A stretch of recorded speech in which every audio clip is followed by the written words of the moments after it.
pour cette nouvelle vidéo des livres à croquer. Bonjour à tous. Tu peux commencer. Alors, on va commencer. Oui, donc du coup, on a pris un peu de retard avec la vidéo à cause de moi. Parce que je t'ai bloqué dans tous les sens du terme. Et du coup, je n'ai pas su poster beaucoup d'albums cette semaine. Et Steph a posté pas mal de chouettes bouquins. Oui, beaucoup plus. Donc, je vais quand même vous présenter quelques albums que je connais, donc tous ceux qu'elle a mis. Alors, le premier, c'est Petit Pingouin à le hockey. Alors, ça, c'est un très chouette album qu'on avait acheté ensemble à Paris Liza. Ouais. Donc, les deux loulous ont cet album. Alors, il est hyper mignon parce que tous les enfants ont le hockey et justement, on trouvait ça super chouette.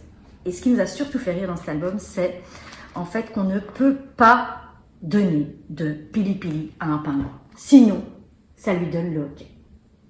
Et vu qu'il a le hockey, tous ensemble, donc avec l'enfant et vous, on va essayer de trouver des techniques pour le pingouin afin de lui faire partir son hockey. Et la meilleure technique, forcément, c'est de faire peur. C'est de lui faire peur. Et ce qui est comique, c'est qu'à la fin de l'album, ils vont fêter leur victoire. Parce que durant toutes les pages, ils vont essayer je ne sais combien de techniques pour faire partir ce hockey. Et à la fin, ils vont fêter ça avec du pili-pili. On est reparti. Alors, cet album, on l'aime bien parce que non seulement il y a beaucoup d'humour, mais les illustrations sont très mignonnes. Le petit pingouin. Oui. Et le petit pingouin a vraiment une petite tête hyper chouette. Donc là, voilà, je vous montre un peu l'album. Une très belle histoire aux éditions Kaléidoscope. Donc, c'est pas parce qu'on était à Paris Liza qu'il est que à Paris Liza. Non. Voilà. Alors, ensuite, on a Bien au chaud pour l'hiver. C'est de Tomoko Omura. C'est édition École des loisirs. Alors, c'est une très chouette petite histoire pour l'hiver parce qu'en fait, ce sont tous des animaux qui se préparent pour passer l'hiver au chaud.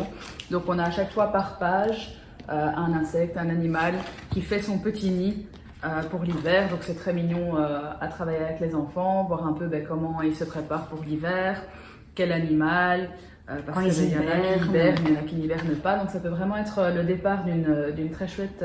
Puis non seulement aussi ce qu'ils mangent, d'une très chouette découverte, effectivement, du coup, pour vraiment travailler l'hiver et le fait que tous les animaux ne sont pas comme nous. Ils ne sont pas réveillés pendant l'hiver, il y en a certains qui dorment et qui restent tout l'hiver sans se lever. Donc c'est très mignon à travailler, quels que soient les niveaux, parce que pour les plus petits, on peut juste parler du fait qu'il y en a certains qui dorment pendant l'hiver, comment est-ce qu'ils pourraient se préparer. Et pour le plus grand, on peut vraiment travailler l'hibernation, quel genre d'animaux, comment est-ce que ça se passe et tout ça, donc c'est vraiment très sympa. Alors moi je te propose que tu enchaînes sur cet album-ci et ces deux-là. Comme ça après on enchaîne vraiment sur ce thème-là. Alors, ensuite nous avons Le renard et le lutin, qui est aussi une petite histoire très belle, aussi école des loisirs, c'est d'Astrid Lindgren et Eva Eriksson. Donc les dessins sont très beaux parce que ça fait vraiment peinture à l'aquarelle, les paysages sont magnifiques, c'est des paysages hivernaux. Et en fait c'est un renard qui est tout seul et qui va dans une ferme en espérant attraper une poule pour son repas. De Noël. De Noël. Pendant que les enfants, eux, attendent gentiment le Père Noël. Sous le sapin. Et il y a un petit lutin en fait qui arrive et qui lui dit de les laisser tranquilles, mais il lui offre sa bouillie pour manger parce qu'il partage un repas à deux. Donc le soir de Noël, au lieu de se retrouver tout seul avec sa poule, il se retrouve avec le lutin à partager un repas. Donc c'est une très chouette petite histoire, c'est mignon et les dessins sont vraiment très très beaux. Alors ensuite, comme ça après on enchaîne sur ce thème-là. Encore celui-ci qui peut faire la transition, qui est Troll. Qui est vraiment super beau. Il est trop beau. Donc déjà les dessins sont magnifiques. C'est mon fils qui l'a reçu à Noël de ma sœur. Donc du coup ils sont vraiment super beaux. Et c'est une histoire auquel on ne s'attend pas vraiment. En fait c'est l'histoire de Noël si on peut dire, mais inventée par les trolls. Donc ce serait l'origine de Noël mais qui serait liée aux trolls. Donc c'est une histoire qu'on n'a pas l'habitude d'avoir. Les fonds sont vraiment jolis. Les décors, les couleurs, c'est vraiment chouette. Et l'histoire est vraiment très très belle, vu qu'évidemment ça change du Père Noël et tout ça, parce que l'origine de Noël viendrait des trolls qui ont eu décidé une année de mettre des jouets dans des petits sacs et tout ça, de les préparer pour Noël. Donc elle est vraiment très très belle. C'est de Ellie S. Green et Lisa Guisquier, et c'est aux éditions Gulfstream. Klaxon. Ouais. Ah tu gères. Le 16 en anglais. Ah ouais, 15. Donc, tu gères. Du coup, bah, il est très très chouette et c'était vraiment une belle découverte. Très bel album. Vraiment, même la couverture, tout. Alors, on va faire une transition maintenant sur, justement, grâce au troll, un peu dans le pays imaginaire, dans tout ce qui est un peu fantastique. Et ici, on a un magnifique livre, le grand livre des dragons. Histoire et légende du monde entier. Alors, c'est super chouette, dans le sens que ça permet aux enfants aussi de découvrir tous les pays, avec chaque fois une légende qui est attachée à un dragon.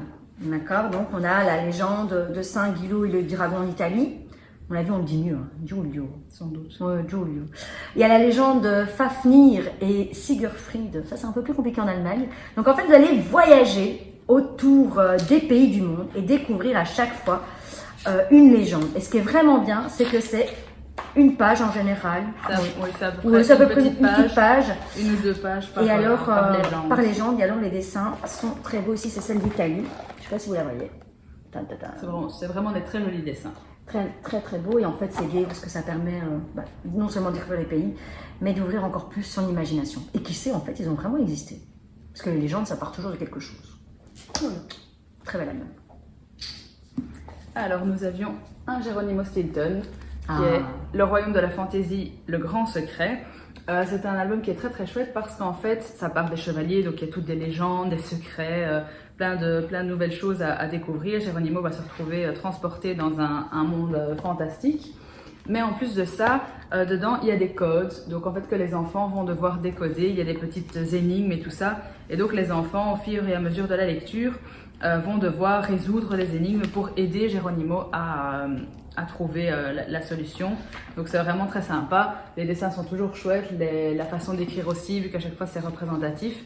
Donc c'est vraiment très sympa. Évidemment c'est pour des lecteurs un peu plus aguerris, donc plus vers 6-8 ans.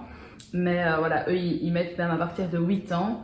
Donc c'est vraiment à découvrir avec des plus grands. C'est édition Albin Jeunesse. Oui, et puis tu nous avais déjà fait part de pas mal d'albums. Petit moment de solitude, de pas mal d'albums justement sur Geronimo. Et très chouette parce qu'ici tu en proposes un autre, c'est L'île des dragons. Ouais. Et dans celui-là, parce que pendant que Steph expliquait le premier, je regardais, c'est un livre qui pue et qui sent bon. Donc juste ça, moi j'ai envie de découvrir. Et du coup, je vois renifle à l'intérieur de la ligne pointillée et découvre le remugle du paix du dragon. Et donc à mon avis, on va un petit peu frotter. Hein? En fait, il y a des endroits dans le livre où ça pue, il y a des odeurs. Il y a des odeurs, voilà, des dragons qui sentent bon, des dragons qui ne sentent pas bon. Donc c'est l'île des dragons. Et donc en fait, il découvre plein de dragons différents. Et donc à chaque fois, il va pouvoir frotter, sentir et découvrir les odeurs de chaque dragon. Donc ça rend vraiment aussi le livre interactif quoi, pour les enfants, et c'est vraiment chouette. Mais comme tu dis, ce sont déjà pour de bons lecteurs. Ouais. Il faut déjà des enfants qui ont l'habitude de lire un petit peu, ou de le lire avec eux évidemment. Mais en tout cas, même les illustrations sont très très sympas. Je vous en montre aussi une ici de l'album L'île des dragons, qui est trop bien, que je pense que je vais mettre dans ma petite liste à moi perso pour mon loulou. Alors ensuite, on a Maître des dragons, la mission du dragon d'argent. Donc c'est Bayard Poche, c'est aussi dès 8 ans. C'est vraiment un petit livre, un peu comme le Club des 5 ou ce genre de choses. C'est vraiment, il y a peu d'images et plus de texte, mais c'est une chouette petite histoire parce que il y a un mage qui est de retour et qui veut détruire le monde, et donc on a des dragonniers qui vont essayer de l'en empêcher. Donc c'est 5 amis qui vont faire vivre une aventure pour essayer de ne pas que ça arrive. Alors il y a plusieurs, dans cette collection-là, voilà, vous voyez, il y en a plusieurs, donc c'est toujours autour du thème du dragon. Donc voilà, pour les petits garçons ou petites filles qui aiment bien les dragons, les aventures et tout ça, et qui sont déjà lecteurs, c'est vraiment une chouette histoire. Alors le dernier, toujours dans le thème des dragons, c'est 30 histoires de dragons, un soir, une histoire. Un mois où il y a 30 jours, hein, parce que 31, c'est raté. Ah ouais, 31. Ça te fait un jour de réserve si jamais t'as raté un jour. Et donc en fait, c'est hyper chouette. C'est pas pour février non plus. C'est pas pour février, c'est mort. Donc c'est pour les éditions La Rouge Jeunesse. Et en fait, ce qui est chouette, l'idée c'est que donc vous avez une page avec le texte, ok, je fais édonner, une page avec le texte et une page avec l'illustration. Ce qui est intéressant ici, c'est que déjà si c'est un lecteur débutant, il peut lire tout seul avec un peu d'aide, ou un lecteur plus confirmé peut lire aussi carrément tout seul. Mais même avec des petits, c'est gai parce qu'on peut lire le texte, et c'est sympa d'apporter aussi une autre Une autre façon d'aborder l'illustration, c'est que c'est à l'enfant lui-même de se faire un peu son film, son dessin animé par rapport à l'histoire. Il n'y a qu'une seule image, voilà. Donc ben, voilà, à partir de là, il peut inventer tout. Et comme c'est en colonne, c'est vrai que voilà, pour les lecteurs moyens, on peut dire, ben moi je lis une colonne, toi tu lis une colonne, et moi je lis la dernière colonne, et comme ça, ben, ils sont pas trop usés non plus à la lecture. Non, et ça peut être un très très chouette moment de complicité avec les parents. Et donc les thèmes sont très chouettes. Hein. Il y a le dragon de Noël, une remplaçante bizarre, Alizée on a assez d'être petite, l'école des dragons. Donc c'est vraiment des choses qui leur parlent aussi. Donc voilà, ça c'est un très très chouette album à faire. Avec des dessins colorés. Ouais. Là, on va vous présenter les jeux. Ah non, on avait avant les jeux, autre chose. On a autre chose à vous présenter. Alors, on va vous présenter un outil qu'on utilise à l'école. Lequel on s'est lancé dernièrement. Grâce à moi. À cause de toi. À cause de moi. Grâce ou à cause. Alors, c'est Naramus. C'est un outil pédagogique à destination des enseignants. Et donc, c'est apprendre à comprendre et à raconter donc un album. Et ici, dans ces éditions, chaque outil va avec l'album. Un album. Donc ici, on a l'album que donc, Stéphanie a travaillé en classe, qui est La chasse au caribou. Et cet outil va permettre à l'enfant, du moins aux enfants dans ce cas-ci, d'être capable de raconter l'histoire avec leurs propres mots. Et l'idée n'est pas de leur lire un album de manière lecture plaisir, donc vraiment voilà, comme d'habitude, comme on fait. L'idée ici de ne pas faire découvrir les illustrations, mais de chaque fois apporter le vocabulaire des 2 premières pages, travailler ensemble, s'imaginer, expliquer la phrase. Donc on va lire la phrase sans montrer l'illustration. Avec les illustrations qu'ils auront, c'est eux qui vont devoir s'imaginer. Et puis seulement, on va comparer avec la planche de base. Donc c'est bien parce qu'il y a vraiment un réel échange, construction de phrases et un apport de vocabulaire aussi hallucinant. C'est une activité très très très répétitive, mais qui est très agréable parce qu'après les enfants ont un réel plaisir, ils sont très fiers de pouvoir expliquer eux-mêmes l'histoire, ce que Steph a pu vivre dans sa classe. Et c'est assez rigolo parce qu'après, ils la racontent eux-mêmes avec leurs mots. Oui, ils sont vraiment pris dans l'histoire, vu qu'évidemment, comme on le travaille très longtemps, c'est vrai que d'habitude, un album, on le lit une fois, peut-être 2 fois, et puis voilà. Ici, comme on fait chaque page à son tour, qu'on travaille vraiment le vocabulaire, qu'on travaille les sentiments du personnage, de tous les personnages qu'il rencontre, parce que les enfants doivent imaginer, tiens, que pense-t-il, que va-t-il faire, comment va-t-il réagir. Donc c'est vrai que les enfants doivent vraiment beaucoup réfléchir. Il y a tout un côté implicite ça leur permet, qui est travaillé dedans. D'inférer, de trouver vraiment ce qui est caché, parce que parfois dans les livres, il y a des choses qu'on ne montre pas, mais qu'on déduit de ce qui s'est passé avant ou après. Et donc les enfants vraiment réfléchissent à tout ça. Et donc après, c'est vrai qu'en classe, voilà, on a mis des petites marionnettes pour qu'ils puissent jouer la scène. Ils se mettent à la place des personnages. Je les ai attrapés comme ça en passant entre des ateliers, en les entendant jouer la scène. Et j'avoue que voilà, ça m'a vraiment fait beaucoup rire parce que ils étaient pris dans l'histoire et ils étaient là à jouer avec les personnages. Mais vas-y, fais ça, et fais comme ça. Et voilà, on voit qu'ils ont vraiment compris, le sens de l'histoire, comment les la sentiments jouer, aussi que les chaque sentiments personnage. de chacun, la peur. C'est vraiment très très chouette et c'est quelque chose voilà, qu'on ne fait pas souvent. Non. Donc même si voilà, le travail était long, on va pas se mentir, c'est pas évident. Ouais. Le résultat voilà, vraiment, m'a vraiment amusé fortement. Et c'est vrai que c'est quelque chose qu'on pourrait vraiment retenter avec d'autres albums parce que c'est vraiment gai. Maintenant voilà, pas à faire toutes les semaines parce qu'évidemment les enfants s'en lasseraient. Mais moi dans ma classe j'avais des enfants qui se lassaient parce que c'était forcément très répétitif. Et donc les enfants qui comprennent beaucoup plus vite, qui ont l'habitude et tout ça, des histoires et qui ont plus de vocabulaire, c'est vrai que eux, ils se disent pourquoi est-ce qu'on répète tout le temps. C'est bon, moi j'ai compris. Mais pour des enfants, voilà, comme on a quand même des enfants qui n'ont pas le français en langue maternelle ou des enfants qui ont parfois plus difficile ou à qui on ne lit pas beaucoup d'albums, eux accrochent vraiment beaucoup mieux parce que ils comprennent beaucoup plus le sens de l'histoire parce qu'on leur laisse le temps.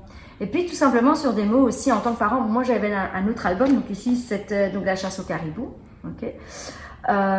Moi j'avais l'album Le Machin et en fait dans Le Machin les personnages vont chaque fois bouder et en fait le mot bouder, en tant que parent on dit souvent oui bon tu sais quoi, arrête de bouder ou va bouder, donc c'est quelque chose que les enfants entendent et en fait je me suis rendu compte qu'ils ne savaient pas du tout ce que ça voulait dire le mot bouder, parce que quand dans l'histoire donc du Machin, quand un personnage arrive et se moque de l'autre et la phrase est l'éléphant Bobo va bouder dans la forêt, en fait oui, ils comprennent qu'il va dans la forêt, mais ils ne savent pas pourquoi il va dans la forêt.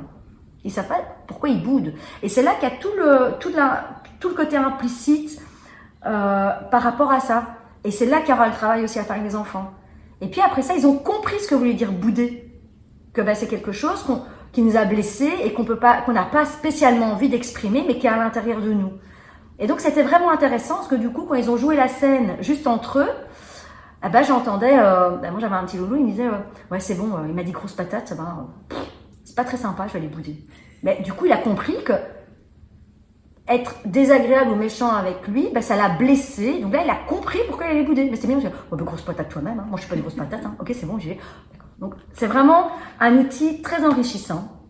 Et comme dit Steph, à faire à certaines périodes de l'année. Pour pas que ce soit lassant, que ce soit, parce que si on fait tous les albums de cette manière-là, les enfants vont s'en lasser, il n'y aura plus le plaisir de lire. C'est hyper important. Découvrir un album en le découvrant en entier, en se lançant dans l'histoire, ça a aussi plein d'avantages.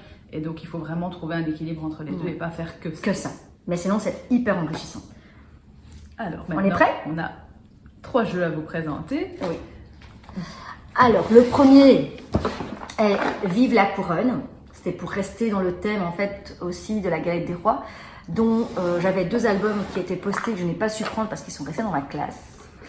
Oui, ensuite, mais qui étaient sur la galette des rois. Qui étaient sur la galette des rois. Et que donc... Voilà, il y avait un, c'était une comptine, c'était J'aime la galette, qui était très chouette. Et en fait, à chaque fois, c'était en fonction des contes. Par exemple, le loup, il aimait bien avec des enfants, les ogres avec des petits-enfants. Et donc, il y avait la chanson qui était répétée. Et puis, le loup qui allait faire lui-même sa galette. Et en fait, à chaque fois, tous les personnages des contes traditionnels allaient arriver et à chaque fois, il les mettait dans la galette. Et la galette, elle part en roulant comme dans Roule Galette, avec tous les petits pieds des personnages qu'il avait attrapés. Mais on vous mettra les illustrations à la fin de la vidéo, comme ça, s'il y en a certains qui sont intéressés on vous l'expliquera. De le trouver.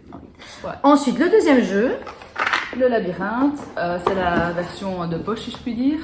Et donc c'est aussi avec sorciers, magiciens, tout ça, donc c'était vraiment pour rester dans le thème. Et alors, vu l'engouement de Steph pour les dragons, ils étaient vachement sympas par contre. C'est de la faute de Tania.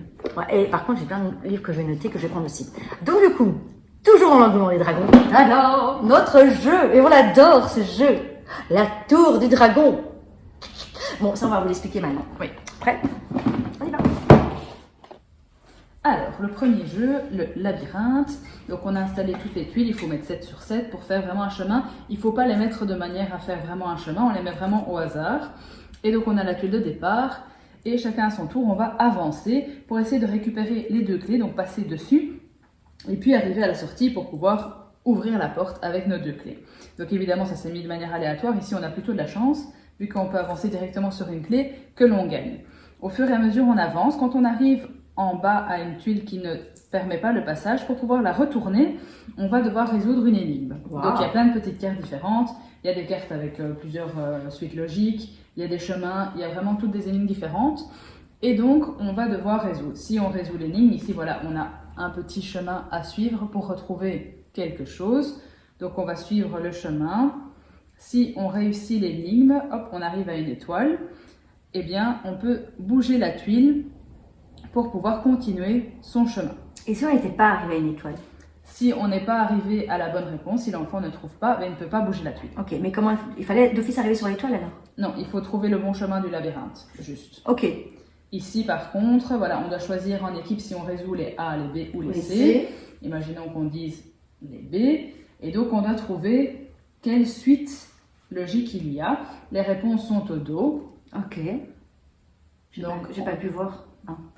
Donc on ne regarde pas derrière avant, mais du coup on doit savoir qu'est-ce qui va être placé à cet endroit-là. Quand les enfants répondent, on peut regarder derrière. Oui, j'ai pas vu la réponse. Il me semblait qu'il y avait la réponse derrière. T'es sûr qu'il y avait la réponse? Alors non, il n'y a pas la réponse derrière. Ah mais si, la réponse est derrière. Ah, tu vois? Elle est là sur le côté. Ah voilà. Elle est là sur le côté en fait. Parce qu'il y a plusieurs côtés avec des énigmes, donc évidemment il y a beaucoup d'énigmes. Et donc du coup les réponses sont chaque fois sur le côté de la carte, du verso de la carte avec l'énigme suivante. C'est bien ce que je pensais. Voilà, donc du coup, moi j'avais pas trouvé, c'était carafe verte. Oui, vu que ah oui, c'est bleu, vert. Oui, parce que j'étais déjà occupée de chercher. Donc du coup, si on a trouvé, Regarde, qu'est-ce qu'on peut faire alors? On peut encore bouger une tuile pour permettre de continuer son petit Et voilà, chemin. oh sympa dit. Donc effectivement, quand on regarde voilà, la première énigme, derrière, sur le côté en bas, il y avait la petite étoile pour montrer que c'était bien effectivement l'étoile le qu'il chemin fallait trouver. qui menait jusqu'à l'étoile. C'est bien parce que ça peut être un jeu qui peut être pris partout. Il n'y a pas de paire de dés. Donc Non. ça c'est quand même pratique. Format petit, sympa et un chouette jeu à faire en famille. Voilà, qui ne dure pas très très longtemps, donc c'est assez sympa, ça peut être court, et voilà, à prendre dans la voiture, à prendre au restaurant, c'est toujours chouette. Alors, autre petit jeu sympa, Vive la couronne aux éditions ABBA. Un petit jeu trop mignon où vous avez des super pierres précieuses. Ta, ta, ta. Rien que ça donne envie de Rien jouer. que ça. Et alors de magnifiques épées. Pour gagner, on doit faire allégeance au roi comme de vrais chevaliers. Ce que les enfants aiment beaucoup. Alors on peut jouer jusqu'à 4 joueurs. Ok.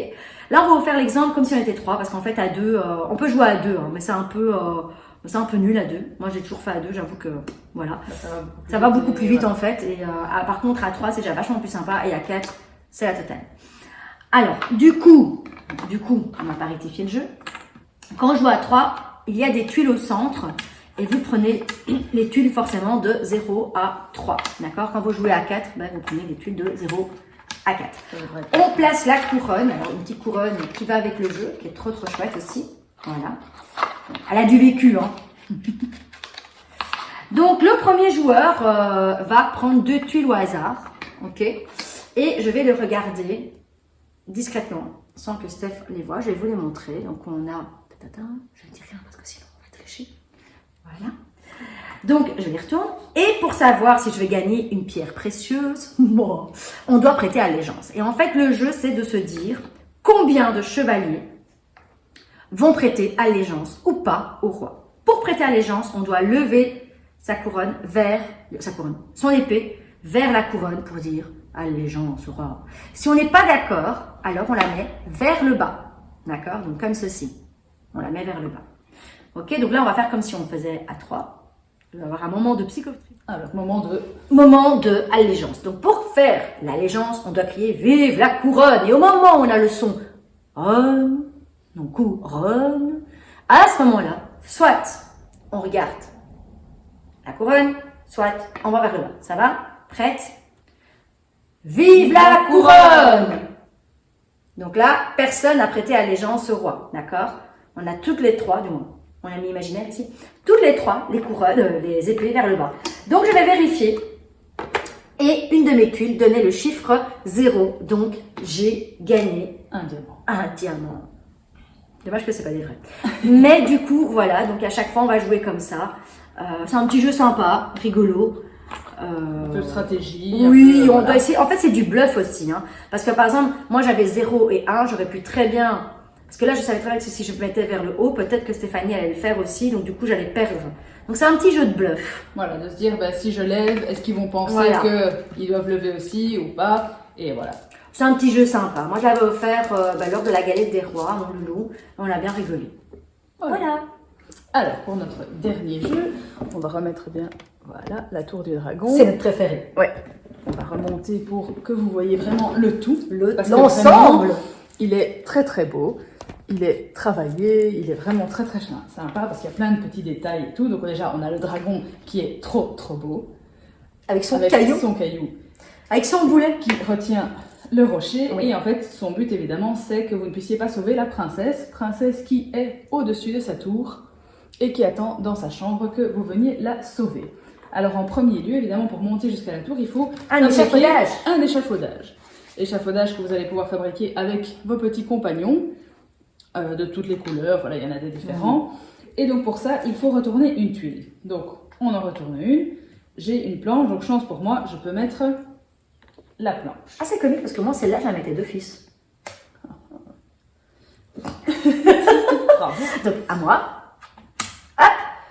Petit fou. Ça veut dire que je veux prendre ce que je veux. Donc, je vais prendre une tuile, un petit Compagnon, un à petit mettre compagnon évidemment sur les couleurs. à mettre la qu'il bonne faut. couleur. Alors, on en retire une autre. Ah, moi, je suis obligée de prendre une rouge. Ça, c'est pas de chance parce que nous Il n'avons n'y a pas pas de croix de rouge. rouge. Donc, ça ne me sert à rien. Alors, ça combine aussi tactique Et jeu de mémoire. Alors tactique, vous allez voir, parce que ça doit monter, tenir. et qu'après il faudra sauver la princesse avec notre petit chevalier avant que lui recule. Mais en même temps, un jeu de mémoire, car là je sais que j'ai le rouge, et quand on va mettre un nouvel échafaudage, Notre planche, ben, voilà. on sait où on doit la chercher. Alors, Un bleu, un tu as de bleu. la chance. Et donc Voilà. évidemment là, on fait équipe contre Ensemble. le dragon. Donc il n'y a pas de De moi, je suis compétition, contre toi, c'est un jeu coopératif. Hein. ah, Bleu, de nouveau un bleu, donc on sait que ça ne me sert à rien. voilà. Encore un petit fou. Alors moi je vais en profiter, comme ça on pourra vite mettre... Oh, le pauvre il a la tête à l'envers. La suite. De nouveau un mauve, donc ça ne nous sert à rien. Vraiment pas de bol. Hein. Oui, non, c'est comme ça, le karma. Ah, planche, ben là il n'y a pas. Une planche parce que ben, Puisqu'il nous manque le vert. Donc là il faudrait pour vraiment... faire l'échafaudage. Il nous faudrait vraiment le vert. J'ai de nouveau la rouge. Il te fait exprès ou quoi? Attends. Aïe, Ça veut dire, je vais tout tomber, tu veux lequel? celui-là. Le dragon. Alors là- c'est le moment évidemment que les enfants aiment beaucoup parce qu'en fait, quand Bien. on bouge là, non, en fait, on doit d'abord le faire avancer. En fait, quand on tombe sur le dragon, on l'avance d'un petit rond. Donc, vous voyez dans le plateau, il y a des trous. Des petits ronds. Et C'est donc, ces traces de évidemment, pas. c'est les traces de pas du dragon qui avance, mais au plus il s'avance, au plus c'est dangereux. Oui.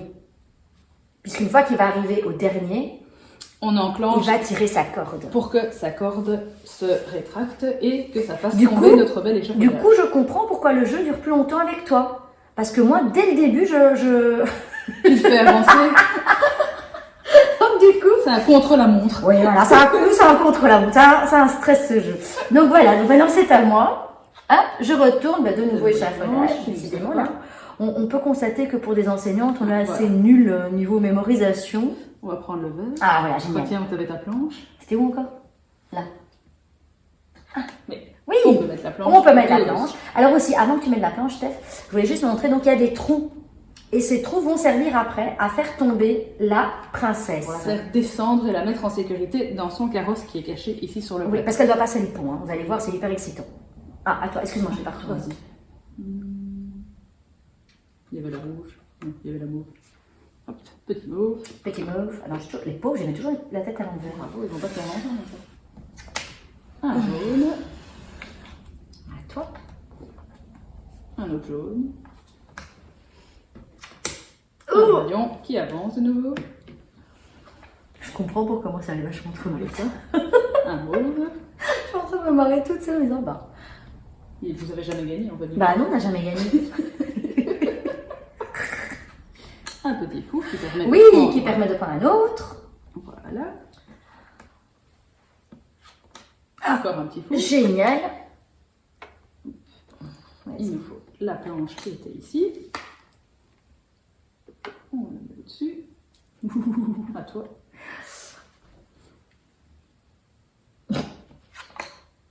Ah, voilà. Ah, il n'y a pas de rose. Le rouge.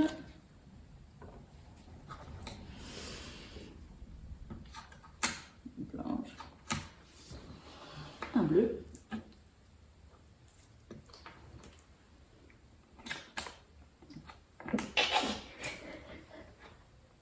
Le dragon. C'est quand même parce que notre main va toujours faire les mêmes, je crois. Oui. La planche. Tu vois, tu vas déjà retourner celle-là. Le fou. Si je t'ennuie, tu me le dis, hein. Bah, joue. Mais j'essaie de jouer. Ah, Ah oui, le jaune qui nous manquait. tu me manquais. Et la planche que l'on a retournée là tout à l'heure Voilà. pour Alors, terminer du coup, maintenant, c'est le niveau. moment le plus fun. C'est qu'on Le va plus aider, stressant. c'est qu'on va aider la La princesse à tomber. à descendre. On On choisit un chevalier, oui. donc il y en a plusieurs évidemment. Les petits chevaliers, ce sont des petites lottes avec lesquelles on va faire avancer la princesse. Donc, Voilà. on prend le bleu. Et à ce moment-là, nous abaissons, ou Ah oui. on soulève, Et là, maintenant, on accélère. et donc on y va. Et On donc- doit essayer de la faire sortir par la porte. Oui. Mais évidemment, il ne faut pas qu'elle tombe de la tour. Il faut la faire avancer vers l'échafaudage. Vas-y. On la lisse. Attends. Pauvre petite princesse. Vas-y. Le trou chez toi. Ouais, le trou chez moi. Et après, il faut bien la faire passer parce qu'elle ne peut pas se faire écraser par l'échafaudage. Hein. Il est où? mieux. Celui-là? Oui. Oui. Et on On l'a l'emmène gagné. Et dans alors, ce qui est son génial, carrosse. le moment qu'on adore tous, on va C'est- quand même le laisser jusqu'à la fin. Et vous voyez ce que ça donne quand on pèse, parce que là, nous, on a gagné. Oui, là, on a géré. Et parfois, on gère pas aussi bien. Du moins, moi, à la maison, apparemment, voilà, Tu gères moi, ça tombait différemment. souvent, oui. Et on a donc la petite corde qui s'enroule. Et qui va se Et tendre. qui tire, et le rocher va se déplacer. Et qu'est-ce qui va se déplacer avec lui? C'est L'échafaudage. notre magnifique échafaudage qui du coup va s'écrouler. Et voilà. Et voilà. Si ça arrive à ce moment-là, ben, on a perdu. On a perdu, si on Donc a on n'a pas- pas su sauver la princesse, mais dans notre cas, elle est arrivée fort heureusement à son carrosse et elle a pu se sauver. Chez son prince charmant.